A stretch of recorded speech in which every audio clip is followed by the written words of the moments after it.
Hi everyone. We're going to do one more problem with diprotic buffers, and it's going to be something that we've never done before. We're actually going to prepare a buffer from A-2 and H2A. That wasn't even a possibility when we were working with monoprotic buffers.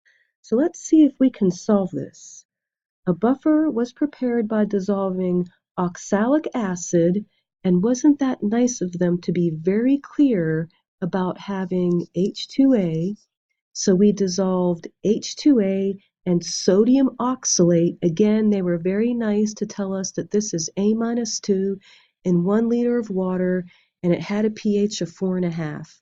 So I don't want to get confused. I'm going to sketch a picture of that.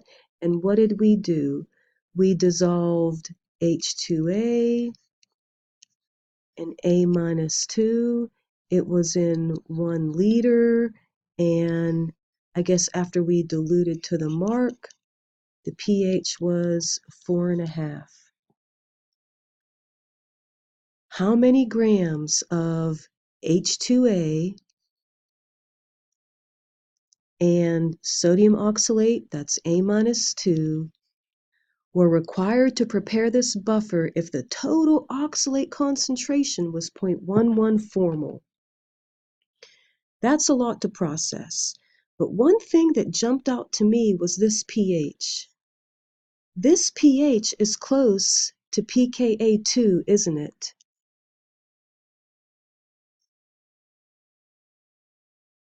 Doesn't that mean that the buffer contains A-2 and HA-?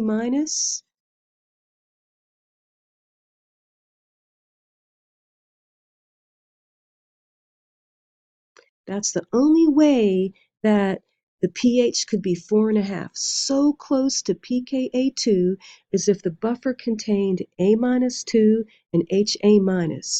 Now I know where the A-2 is coming from. We added it to the vol flask, but where is the HA- coming from? Well, it's got to be coming from the reaction that takes place between H2A and A-2. Let's see if we can write that down. H2A gets mixed and reacts with A-2 to form what? The missing HA-, and aren't we going to have 2 moles of that? Right? You get 1 mole from when the proton is transferred to the A-2, but then after this proton is transferred and H2A loses a proton, you've got HA-. So that's how we make the HA-. Now, let's go back to the problem. How many grams of each of these were required to prepare the buffer if the total oxalate concentration was this? Doesn't that mean that the sum of these two have to add up to 0.110 formol? And if formol is moles per liter and we have 1 liter, can't we say that these have to add up to 0.110 moles? I think so, and I think that's going to be helpful for us. So you know what's coming next. It's going to be an ice table, but let me scroll down just a little bit. Now, what are we going to put for our ice table? We know that initially there wasn't any HA-, was there? We did not add that to the vol flask. We added H2A and A-2. So initially there isn't any HA-.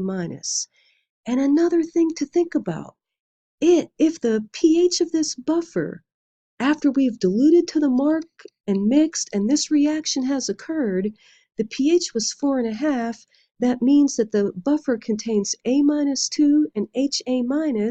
Well, that means that the H2A got consumed. So initially, what are we going to put for H2A and A-2? Well, I'm tempted to put X for H2A, but what could I put for A-2? Well, remember, these two moles, H2A and A-2, have got to add up to 0.110. They told us again that the total oxalate concentration was 0.110. So maybe for A-2, I could put 0.110 moles minus X. Again, if I add X and 0.110 minus X, don't I get 0.110? So now, at least we've got something for the initial. So now H2A reacts with A-2, and if H2A gets consumed, that means we're going to have to subtract X from the reactants, and be careful, we're going to have to add 2X to the products.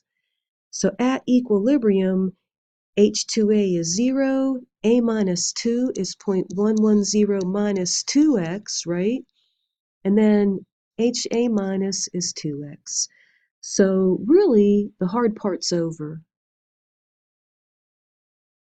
You know what's next. Henderson-Hasselbalch. Well, the desired pH was 4.5. pKa2 was 4.266. pH equals pKa plus the log of A-2. That's 0.110 minus 2X over HA minus, that's 2X. So maybe I'll let you solve for X. I got that X was 0.0203, and what is X? Well, that is the moles of H2A that we have to add.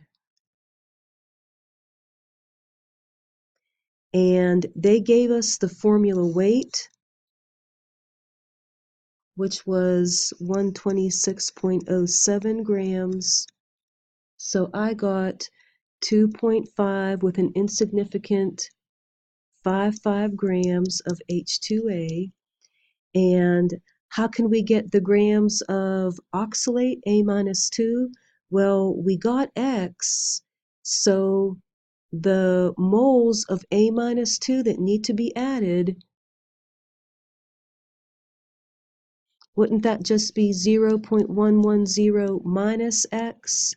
And I got 0.089 with an insignificant 7 moles of A-2.